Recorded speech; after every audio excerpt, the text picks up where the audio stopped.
Virtual Vanguard Productions. Welcome to Cooking in the Dark, connecting communities through yummy food. Well, I'm blind and often am cooking in the dark. Most folks I know cook in the dark because they don't know where their food comes from. This show is dedicated to shedding light on the people and the places where our food is produced, right here in Colorado. We're going to change the way you think about food, one bite at a time.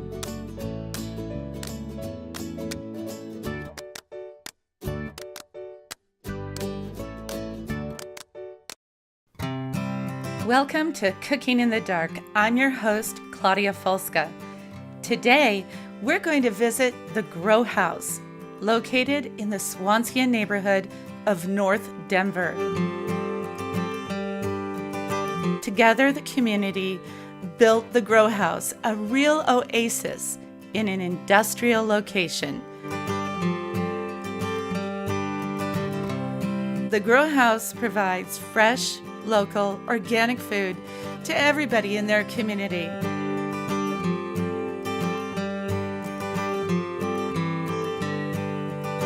Meet Sylvia. Sylvia is going to teach us how to make her version of fish tacos. Welcome, Sylvia. Thank you so much for being on the show today. Thank you for inviting me to come. It's a pleasure for me to be here. Oh, well, thank you so much. So tell me, what is it that we're going to be cooking today? Okay, today I'm going to cook some fish tacos. Actually, it's my special recipe because I didn't take it from any page. I do it myself. And actually, this recipe I made it because, believe it or not, my kids doesn't want to eat fish. No. And I was having the idea about how they can eat fish that they like. Right, because that's really what it's all about. Yes. Making yummy food that everybody wants to eat. Yeah. You're involved in a particularly interesting program here at the Grow Haus. Can you talk about that for a little bit? Yes, actually, let me explain you. I am kind of new in US, so one of the first places I come was Grow Haus.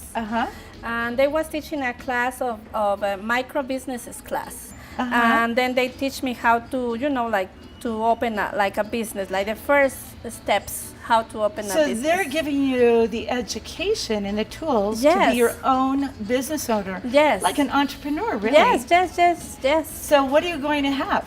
I'm going to have a food truck. That's my first step. I am working on it, on opening the food truck. And what's going to be the specialty on your food truck? I am from Mexico City, so my specialty will be tacos. I want to do a special way to do the tacos. I have like a slogan that says same but different. So to me, like, you can find their tacos, that you can find everywhere. Right. But it's not the same. It's a different taco. Oh, okay. What's the name of your business? So when we are really hungry for some tacos on your food truck, what should we look for? You should look for La Katrina Grill. That will be the name of my food truck. La Katrina Grill. Well, Sylvia, so before we start cooking, can you walk me through and tell me what are all the ingredients we have for our fish tacos today? Okay, we always start with the main ingredient, that is the fish. This is a tilapia. And you grow the tilapia here? They grow the tilapias here. Okay. So this one is fresh. It just get catch. And anybody can come to the Grow Haus and buy their own tilapia? Yes, and it's fresh. Great. And so what other ingredients The other do we have? ingredients we are going to use today is the cilantro, onion, garlic, and I put some Anaheim chili just to give them a little bit of flavor, and jalapeno chili. Okay, jalapenos and Anaheim. And that's going to go in the blender. That is. And you're going to use that as your salsa. Yes. And then, didn't you have a prickly pear too? Or a cactus? Yes, I'm going to add some cactus. I really love nopales. That's the name in Spanish, nopales, but they're cactus. Well, you know, Sylvia, I'm blind, and I was wondering if you'd be willing to blindfold yourself and be in my world for a little while, preparing your fish tacos. I will do it. Thank you. Yes, yes. This is a huge opportunity to me to try this. Well, it's a kind of fun challenge. Yes. And then we're going to heat up the frying pan, and you're going to walk me through the different steps that you're going to take Okay. in creating these most delicious tacos that you're going to serve on the La Katrina Grill. Yeah. Okay, I'm ready. So we are going to start putting some oil. Okay. I usually use a canola oil, grape oil. Okay. This time, because it's fish, I like to use olive oil. Okay. So we have to put a little bit of drops on the olive oil on the pan. Okay. I hope I put in some. Well, you know what I do? I use my fingers. So pour it over your fingers and you'll know. Oh, yeah. Oh, That's the thank you. trick I use. Oh, wow. Thank you.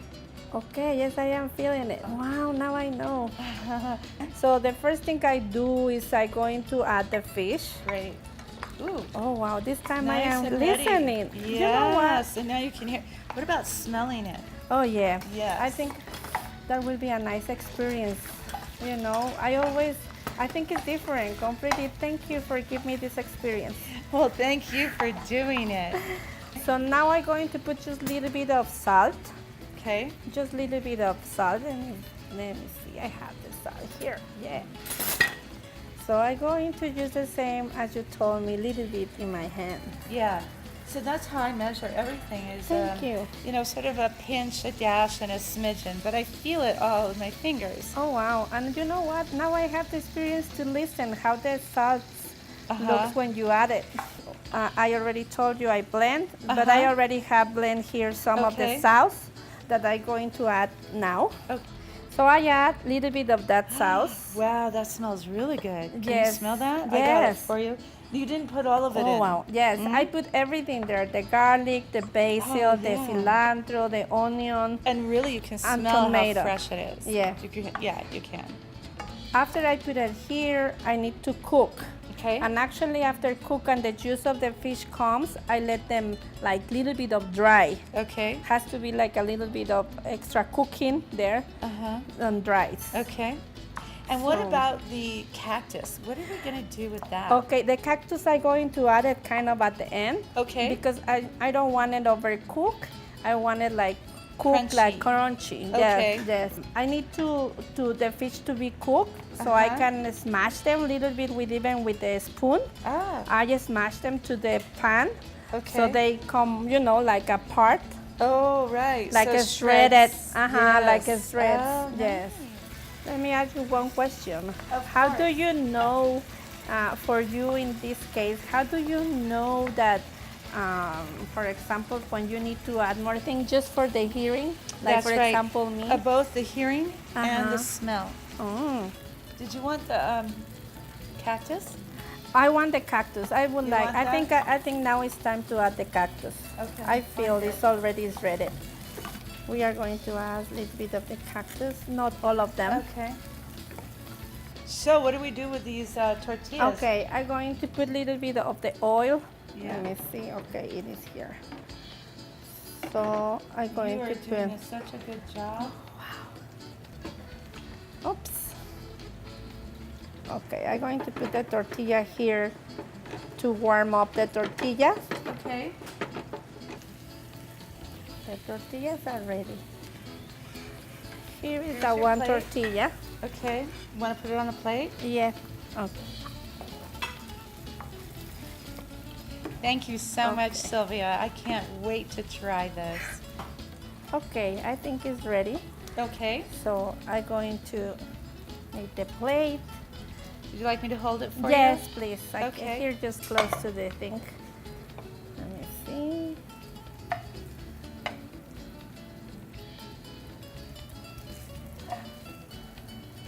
Let me see how long is the tortilla.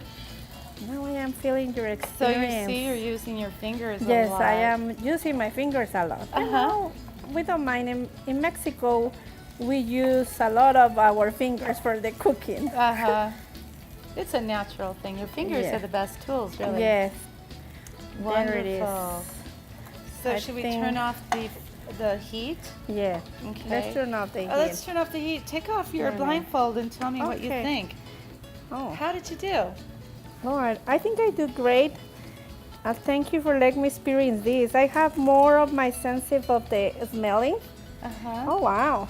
Not bad, huh? Not bad. Right on. Give me a high five. Thank That's you. great. Thank you. Yes. Wow, those tacos were delicious.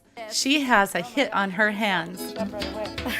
This is delicious. Oh, wow. I'm happy you like it. Now let's go meet Jerry Tiano. He's Denver's Chief Sustainability Officer.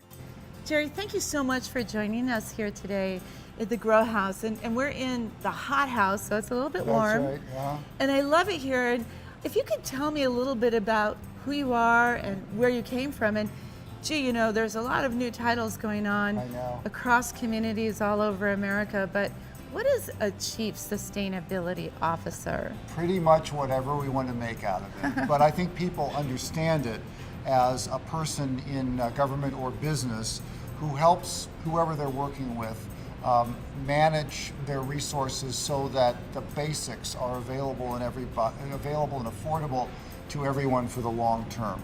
We work with every agency in city government to ensure that that's what we're doing in Denver. Well, that's wonderful. So tell me a little bit first about the greatest democracy.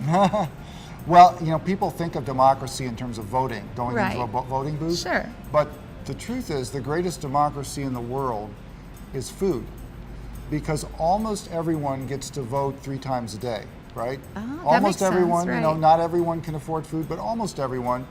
And there's no registration requirement. There's no age limit. Children can exercise this power. You can do it 3 times a day, 7 days a week, 365 days a week. I think I do it 5 or 6 times a day, to be honest Yeah, with that's you. right. Well, you can do it, but the key is it's got to be an informed vote. Right. We have the power. We have much more power frequently than with regular elections, but we got to make sure we know what we're doing. You know, food has changed so much in a relatively short period of time. When Denver was first created about 160 years ago, pretty much everyone produced almost all of their own food. It was all local. And fast forward to now, when so much of our food comes from far, far away, it's heavily processed, we're not really sure what it's made up from, and we're kind of because so much of it comes from far away, we're at risk of things that go on in other parts of the world that could disrupt our food supply and that we really can't control.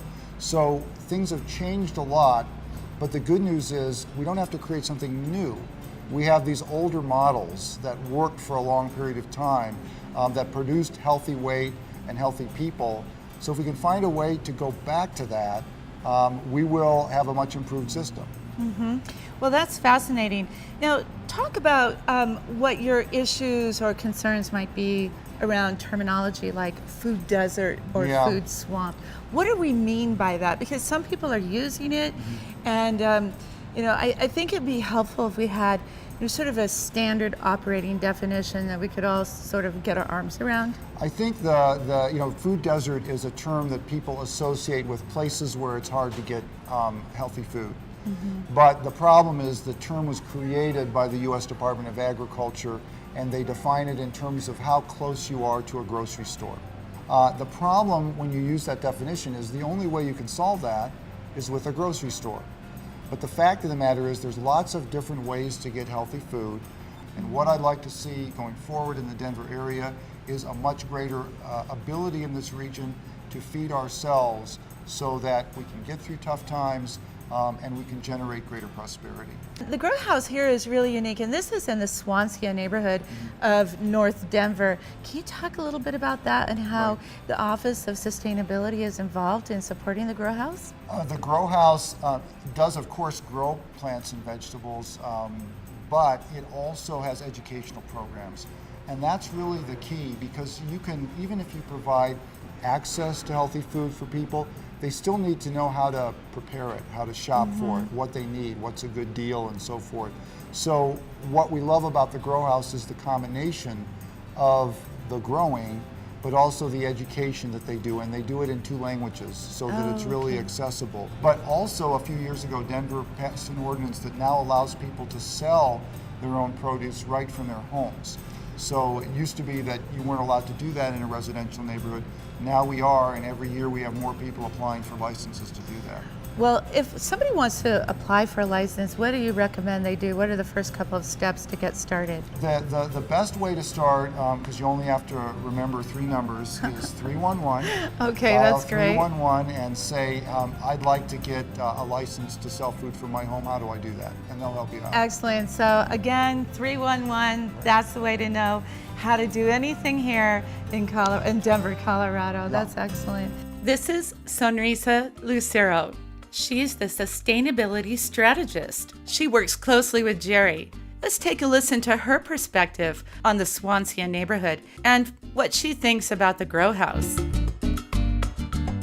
My job in the city is really to work a lot with our city agencies as well as external partners like the Grow House, where we are today, to try and, one, establish sustainability as our core business value, so just fundamentally how we do our work, and also to achieve our 2020 sustainability goals.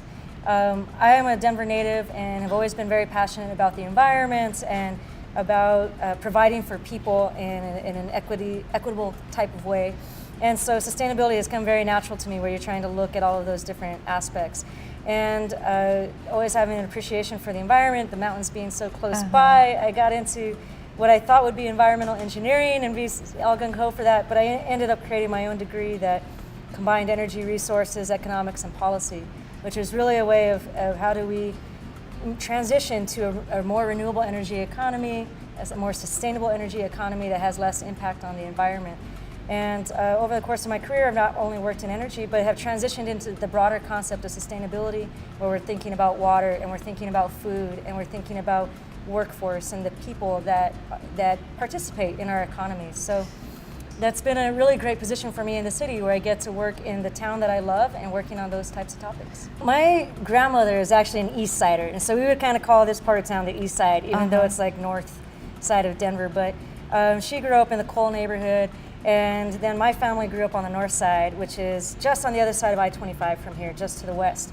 And my grandma would always tell the stories about how I-70 was such an injustice, and she was so angry that I-70 came through her neighborhoods back in the 50s and 60s. And we really do see still some of the impacts of that now, where I-70 separates Swansea from Elyria, and also Globeville is also part of this area. And so you're bordered almost on 2 sides by highways. So you have I-25 on the west side of these neighborhoods. You have I-70 on the south side, and actually bisecting a couple of them. And then you also have rail yards, and we may get interrupted by trains coming, the sound of trains as we're even doing this interview, because there's really massive train tracks that are right over here. And then also the river, South Platte, is really close. So it's really created a challenge for these neighborhoods, because they're kind of isolated on many sides, or isolated because they are surrounded on many sides by these transportation corridors. And it's really wonderful what the Grow House has done. So the concept here is not to bring a grocery store into the neighborhood, but it's actually brought the production of food, and not just the production of it, but also how do you use it. The reason it feels so comfortable in here is because you have not just beautiful natural light, you have almost a Kiva styled center that we're in here, which is circular, and it really invites community. This place is all about interaction with the community. So there's cooking classes, there's an opportunity to see plants grow. Earlier we were here with a class of kids who were touring the whole place, and they were laughing and they were loud and being as kids are. And it really allows you to connect with food and the cycle, the plant cycle, as a seed cycle. And you can see, you have here seedlings, we have mature plants. You can kind of see really from seed to edible end product is all on display here, and in the market even up front. And so it really allows people to connect with nature and with food and seeing where it comes from. And I think that's a really special element. And then also hopefully connect with each other, because the best time to meet with somebody is when you're breaking bread, so to speak, together, and you're sharing food and community. That is something really special. Absolutely. Yes. Well, thank you so much for thank you, sharing all this with us. All right. This is Kayla Birdsong. She's the Grow House's Chief Operating Officer. She takes care of the entire oasis. So this is the Grow House, and we're at an area in the Grow House called Grow Haus. and we're here today with the Chief Operating Officer, Kayla Birdsong. Kayla, thank you so much for having us here today. I really appreciate your time. I'm so glad that you're all here. Well, I love this area, and everything that you do at the Grow House is so exciting. Before we get started on what we're talking about in the Grow Oasis, tell me a little bit about all of the different functions you have going on at the Grow House, and then we'll walk through it. Sure. So just to give an overview, the Grow House is a nonprofit here in the Elyria Swansea neighborhood in Northeast Denver, and we are really working on issues of food access and food justice in an underserved community. Also, it's kind of been deemed a food desert. And we are doing that through several different program areas. We really work through food distribution, food production, which I'll show you some farms that we have on site, and food education.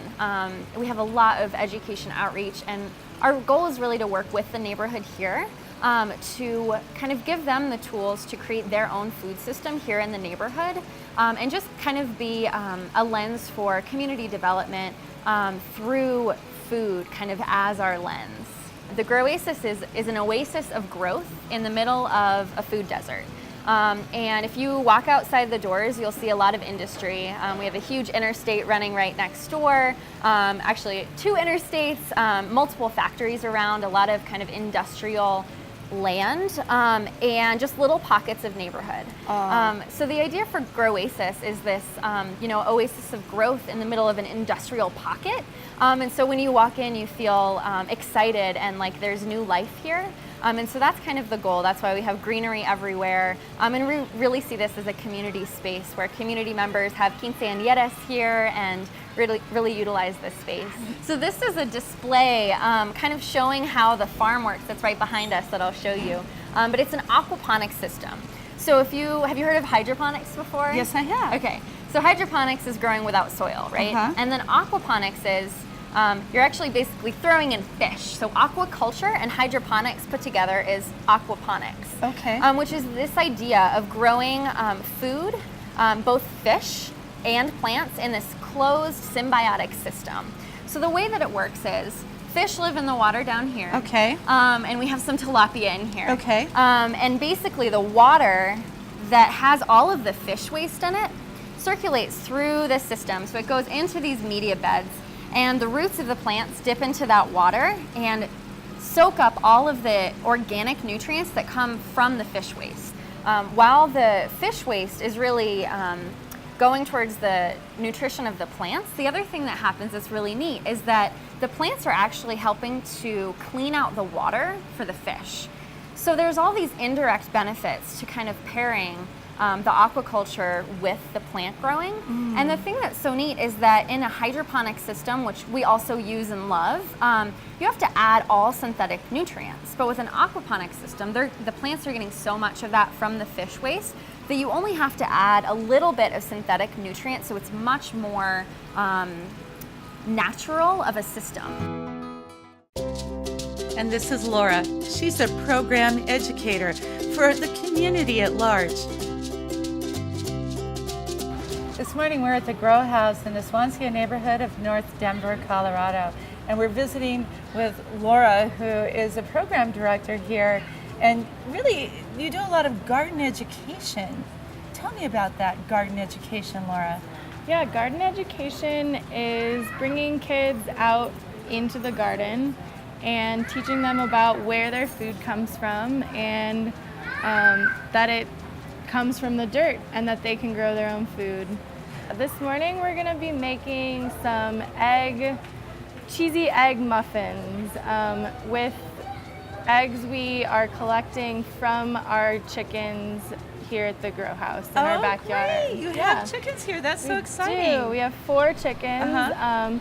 Rosa, Princesa, Guadalupe, and the kids are still coming up with names for the 4th one. Okay. Now, do the kids go and actually collect the eggs from the chickens themselves? They do. We have the chicken coop locked up, but we open it up and let them collect the eggs out. Oh, wow. Okay. And then what are we going to do once we get the eggs? What are the other ingredients we're going to add to the cheesy egg muffins? Sure. They're pretty simple. So it'll just be scrambled eggs and then salt and pepper, and some mozzarella cheese, fresh mozzarella cheese we have in our market here. And then we'll put them in the oven for about 15 minutes at 350 degrees and then check them and see if the eggs are set.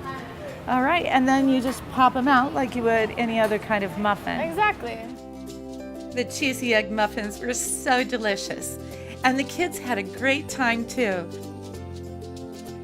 Building community through yummy food is what the Grow House does in a great way. It was so fun to cook with the kids, meet their parents, and build community through yummy food.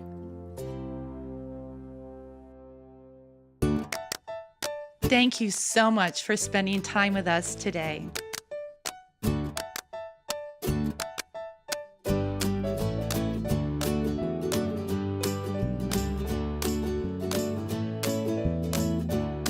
This program was brought to you by the generous support of Virtual Vanguard Productions.